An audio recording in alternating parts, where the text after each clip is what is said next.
নতুন বছরের প্রথম দিনে ১ ঘণ্টার মধ্যে বাংলাদেশ দখলের হুমকি দিয়েছেন ভারতের নাগা সাধুরা। বিএনপি নেতা রিজভীর বাংলা বিহার উড়িষ্যা দখলের মন্তব্য ও বাংলাদেশের সনাতন ধর্মাবলম্বীদের ওপর অত্যাচারের পরিপ্রেক্ষিতে ১ জানুয়ারি এই হুমকি দেন গঙ্গাসাগরের নাগা সাধুরা। আর মাত্র কয়েকদিন পরেই গঙ্গাসাগরের মেলা শুরু হবে।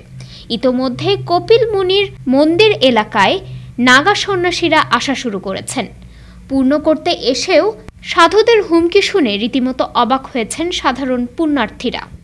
নাগা সন্ন্যাসীরা বলেন, মাত্র ১ ঘণ্টা সময় পেলেই বাংলাদেশে দখল করে নেবেন তারা। মেলায় আগত নাগা সাধু তরপারি বলেন, বাংলাদেশের যা হচ্ছে ঠিক হচ্ছে না।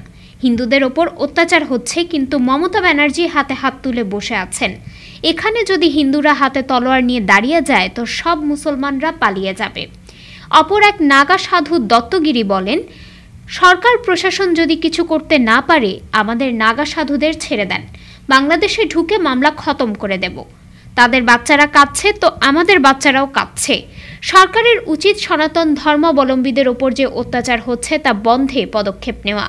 না পারলে নাগা সাধুরা দাঁড়িয়ে গেলে কেউ বাঁচতে পারবে না। যদিও সাধারণ পুণ্যার্থীরা বলছেন, দুই দেশের সম্পর্ক এখনও ঠিকঠাক যাচ্ছে না, তবে যা হচ্ছে তা ঠিক হচ্ছে না। তারা আশা করেন দ্রুতই সমস্যার সমাধান হবে। ডেস্ক রিপোর্ট, আজ বার্তা, ঢাকা।